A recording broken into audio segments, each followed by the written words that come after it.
दिनों में अपनी जिम्मेदारियां वहाँ संभालेंगी इंशाअल्लाह। और कोशिश की है कि आपको इक्वली इस यानी फील्ड के हवाले से एक अहम साथी दें, वो शफकत साहब हैं। इंशाअल्लाह अगले हफ्ते से वो आपके साथ होंगे वीकली ब्रीफिंग में। तो आपको याद होगा कि 2024 काफ़ी इम्पोर्टेंट साल था हमारे लिए। इलेक्शंस के बाद PMLN को मैंडेट मिला, अवाम ने मैंडेट दिया और वज़ीर-ए-आज़म शहबाज शरीफ साहब वज़ीर-ए-आज़म मुंतखब हुए। काफ़ी सीरियस चैलेंजेस थे, बड़ी हाई इन्फ्लेशन थी, 30s में थी, इंटरेस्ट रेट जो कि बिज़नेस को बिल्कुल इकॉनमी को चलने नहीं दे रहा था, वो 30s में इन्फ्लेशन के साथ साथ 22% पे बेस रेट था, यानी स्टेट बैंक का पॉलिसी रेट जिसे कहते हैं। तो 2-3% ऐड कर लें मिनिमम जो बैंक अपना मार्जिन रखते हैं लैंड करते हुए, तो वो 25 से तो कोई बिजनेस उसमें चल ही नहीं सकता। इसी तरह GDP ग्रोथ जो हाल था, और दूसरी तरफ कहते थे कि पाकिस्तान सफारती तनाई का शिकार है। तो ये लेते ही जिम्मेदारी ऑब्वियसली हम तमाम फ्रंट्स पे काम शुरू हुआ। और वज़ीर-ए-आज़म शहबाज शरीफ ने परसों 31 की रात को आपकी मौजूदगी में उड़ान पाकिस्तान जो है इकॉनमी के हवाले से वो एक रोड मैप कौम के साथ शेयर किया। वो बेसिकली जो हमारा नेशनल इकोनॉमिक काउंसिल में जो जून में हमारा 5 साल का हमेशा 5 ईयर प्लान होता है पाकिस्तान का, काफ़ी कंट्रीज इस तरह अपने प्लान्स बनाती हैं। तो 2024-2029 का जो प्लान है वो उसको इम्प्लीमेंट करने की इकोनॉमिक रोड मैप वो प्राइम मिनिस्टर साहब ने कौम के साथ और आपके साथ शेयर किया 31 दिसंबर को। अल्हम्दुलिल्लाह एफर्ट से इस गवर्नमेंट की मईशत की साइड पे काफ़ी चीज़ें इम्प्रूव हो चुकी हैं। पॉलिसी रेट 22 से 13% पे आ चुका है। इन्फ्लेशन जो है वो 5% के इर्द गिर्द आ चुकी है। अभी तो इस महीने 5% से भी कम नंबर्स, रिसेंट नंबर्स आए हैं। और रेमिटेंसेस में अल्हम्दुलिल्लाह अच्छा ट्रेंड है, इजाफा हो रहा है फॉरेन रेमिटेंसेस में। इसके साथ साथ GDP ग्रोथ में इकोनॉमिक एक्टिविटी के चलने से उसमें भी पॉजिटिव इंडिकेशंस हैं। फॉरेन एक्सचेंज रिजर्व्स अल्हम्दुलिल्लाह बेहतर हुए हैं इस पीरियड में।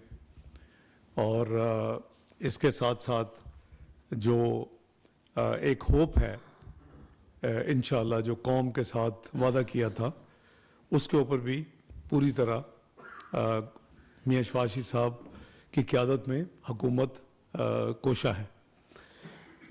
एक अवाम का बिजली का बोझ काफ़ी ज़्यादा था, उसके मल्टीपल रीजंस थे। एक जो पाकिस्तान की करेंसी पिछले चंद सालों में 104 पे मियां नवाज शरीफ साहब ने छोड़ा था जब मैं उनके साथ वज़ीर ख़ज़ाना था 2017 में, तो वो बस आनन फानन वो आसमान पे पहुंच गई। तो ये एक ऐसी इसका जो सबसे तकलीफ़ दे इसका इम्पैक्ट होता है। एक्सपोर्ट तो पता नहीं बढ़ती हैं कि नहीं बढ़ती, क्योंकि आज तक तो डिवैल्यूएशन जो है जो मेन टूल समझा जाता है कि जी इसको फ्री छोड़ें एक्सपोर्ट्स बढ़ेंगी, और 8% को प्रमोट करते करते हम 92% को बोझ में ले आते हैं पूरी बाकी जो हमारा मईशत है।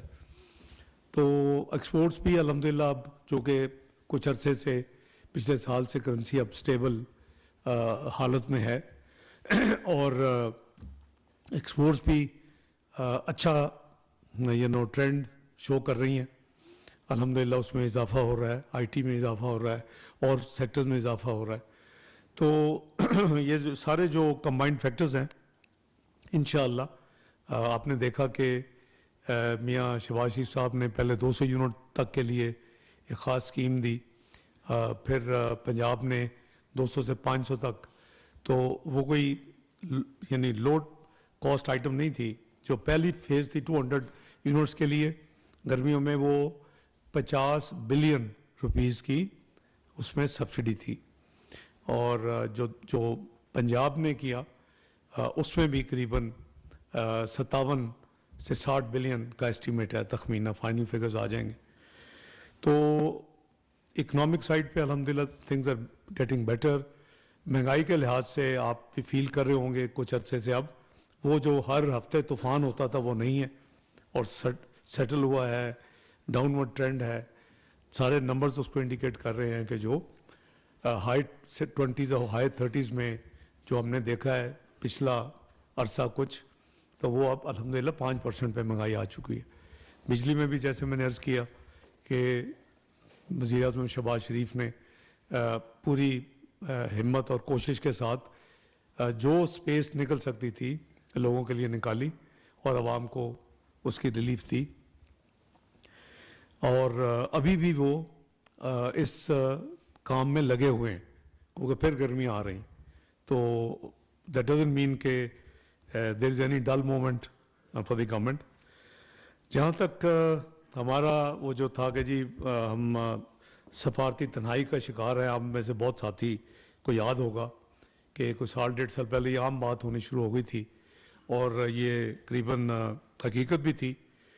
तो अनप्रेसिडेंटेड जो चैलेंजेस थे नेशनल लेवल पे, रीजनल लेवल पे, ग्लोबल लेवल पे, तो हमारी जो कंसिस्टेंट और सक्सेसफुल अप्रोच वो यही थी कि हमने अपना डिप्लोमेटिक फुटप्रिंट बढ़ाना है। हमने तमाम ख़ासकर रीजन में जो हमारे नेबर्स हैं, हमारा पेरिफेरी में central Asian states, south Asia में, तो ये सारी चीज़ें इस हुकूमत के एजेंडे पे थीं। और आपने देखा कि पिछले एक साल में अल्हम्दुलिल्लाह वो जो एक परसेप्शन थी या एक रियलिटी थी वो बिल्कुल हवा में उड़ चुकी है। अल्हम्दुलिल्लाह आज पाकिस्तान पूरी तरह एक्टिवेटेड है, पूरी तरह तमाम यानी डायमेंशन में, बायलैटरल हो, मल्टीलैटरल हो, तमाम फोरम्स पे फॉरेन ऑफिस अपनी जिम्मेदारियां अदा कर रहा है। क्योंकि कुछ लेवल्स होते हैं इनमें जो जितनी एक्टिविटीज़ होती हैं तमाम फोरम्स पे, बायलैटरल हो या मल्टीलैटरल हो, उसमें सीनियर ऑफिसर्स लेवल होता है, वर्किंग लेवल होता है, सीनियर ऑफिसर्स लेवल होता है, फिर मिनिस्टेरियल लेवल होता है, फिर heads of government, heads of state level होता है। तो तमाम लेवल्स पे एक्टिविटी जो है वो अल्हम्दुलिल्लाह मोफा जो है फॉरेन ऑफिस अपनी जिम्मेदारियां निभा रहा है। और उसके साथ साथ मैं अगर आपको थोड़े से रिमाइंड करा दूं कि 2024 में जो 10 महीने थे वो हमने कहाँ कोशिशें की, इसका जो कोर हमारा अपार्ट फ्रॉम इकोनॉमिक डिप्लोमेसी, जो मैंने पहले दिन आके अपने साथियों को कहा था फॉरेन ऑफिस में कि आज से हम कन्वेंशनल डिप्लोमेसी के साथ साथ इकोनॉमिक डिप्लोमेसी भी करेंगे। क्योंकि अब दुनिया में economy is the name of the game. वो प्रेसिडेंशियल डिबेट में वो प्रेसिडेंट क्लिंटन ने अपने ओपोनेंट को कहा था, इट्स इकोनॉमी स्टूपिड, अगर आपको याद हो। तो गवर्नमेंट के फौरी बाद एक फर्स्ट न्यूक्लियर एनर्जी समिट हुआ ब्रसल्स में। वो अल्हम्दुलिल्लाह पाकिस्तान के बिहाफ पे मैंने अटेंड किया। और कभी हमारी सिविल न्यूक्लियर एनर्जी पे बड़ी तनकीद होती थी। अब ये अल्लाह ताला का ख़ास करम है कि दुनिया ने उस फोरम पे फर्स्ट था civil nuclear energy summit Brussels में मार्च में। तो दुनिया ने वहाँ अब मान लिया है कि हाइड्रो के बाद जो क्लीनेस्ट और सेफेस्ट एनर्जी है, ग्रीन एनर्जी या सेफ एनर्जी, वो सिविल न्यूक्लियर है। तो मैंने पाकिस्तान के बिहाफ पे अपना इंटरवेंशन भी किया, अल्लाह का शुक्र भी अदा किया। आपको पता है कि हमारी हुकूमत ने पीडीएम की हुकूमत के वक़्त हमने C5 का चश्मा 5 का जो मुआहदा फाइनल किया था चीन के साथ, जो हमारी नेगोशिएशंस थी वो हो चुका है और उसकी शुरुआत हो चुकी है अल्हम्दुलिल्लाह। इंशाल्लाह वो बड़ा कामयाबी के साथ वो इंशाल्लाह अब पाया तकमील तक पहुंचेगा। जो मियां नवाज शरीफ साहब के ज़माने में K2 K3 दोनों कराची में जो हमने न्यूक्लियर शुरू किए थे करीबन 2500 मेगावाट के दोनों मिला के, तो वो भी पाया तकमील तक पहुंच चुके हैं।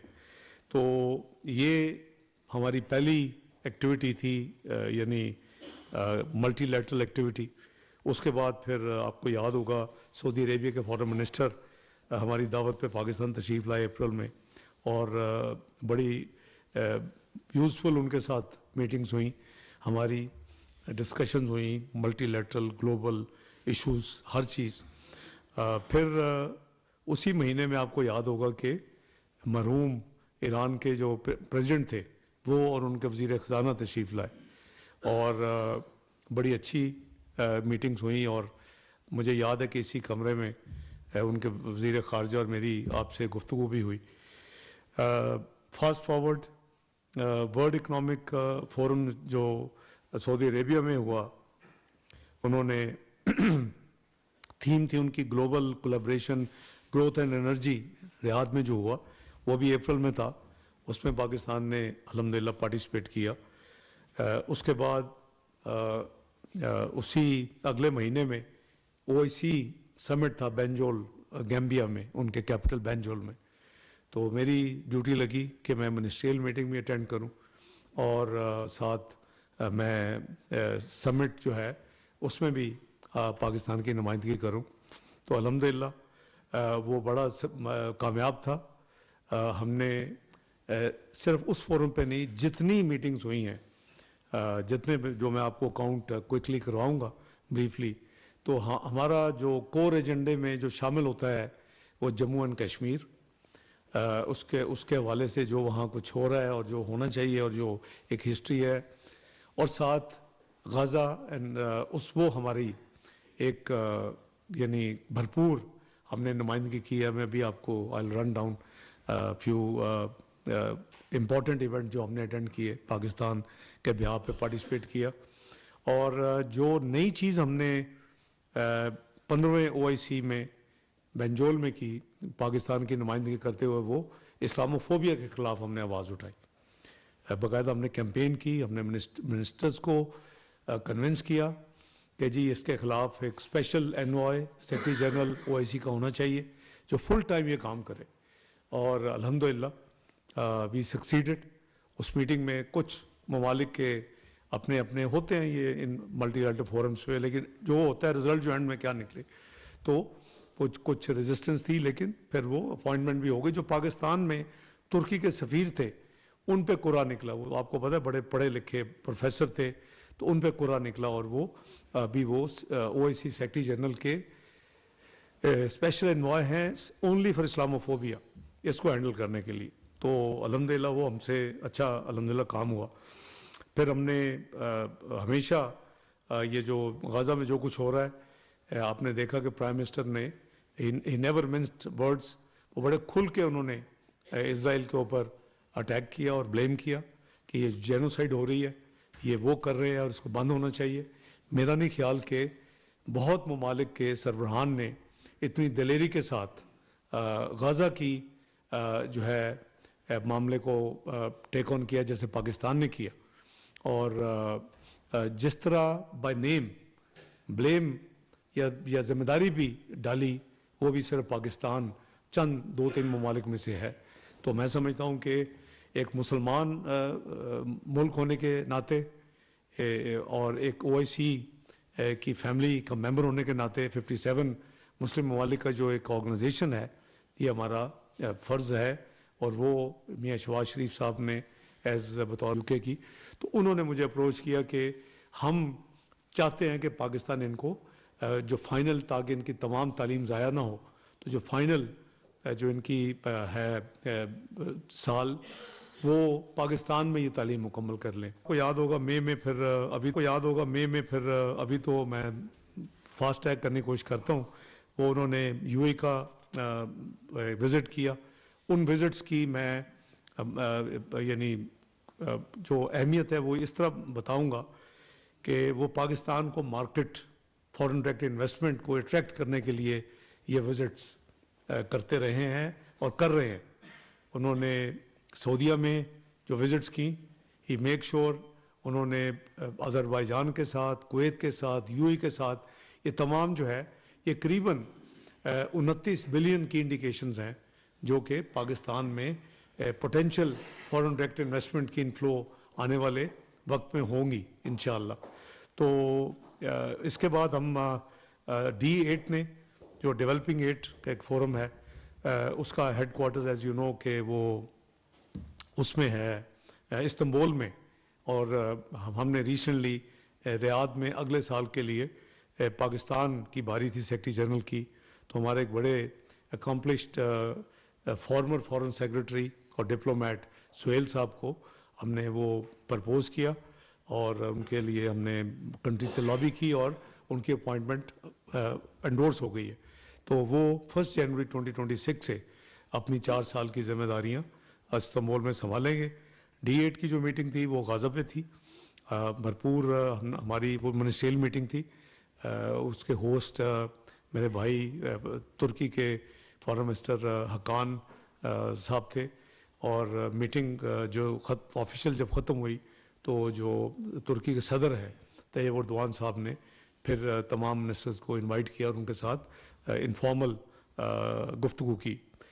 اس کے بعد جون میں آپ کو یاد ہوگا کہ اپنا جو ہے کنگ آف جارڈن, ایجپٹ کے صدر اور UN سیکرٹری جنرل نے اسی غازہ کے اوپر, کیونکہ دنیا میں آگ لگی ہوئی تھی, بچے معصوم اور عورتیں مر رہی تھیں اور شہید ہو رہے تھے, لاکھ سے اوپر یعنی زخمی ہو چکے تھے, تو ساری دنیا ذرا سے بھی اگر ضمیر ہے تو وہ اس میں وہ انٹرسٹ لے رہے تھے اور کوشش کر رہے تھے.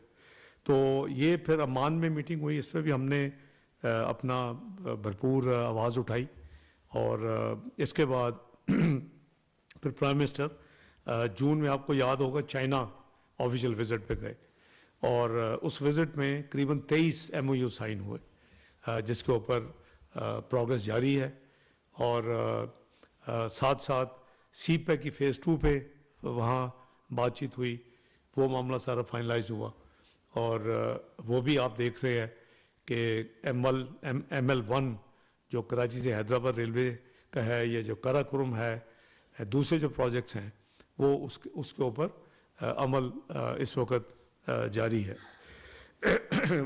اس کے بعد پرائم منسٹر نے 2 اور 3 جولائی کو تاجکستان کا بائے لیٹر ان کی انویٹیشن تھی تو اس کو وزٹ کیا اور اس کو انیکس کیا, کیونکہ 4-5 جولائی کو heads of state Shanghai corporation SCO کی میٹنگ تھی آستانہ میں, تو ساتھ ساتھ ہیں ٹائم بھی بچتا ہے, تو پہلے انہوں نے بائے لیٹرل وزٹ کی تاجکستان کی, اور پھر heads of state summit attend کیا آستانہ میں. میں نے ان کے ساتھ اس سے پہلے, چونکہ جنرل فارمیلٹی ہے کہ سمٹ کے وقت پہلے منسٹریل میٹنگ ہوتی ہے پھر سمٹ ہوتا ہے, تو وہ News brought to you by نئے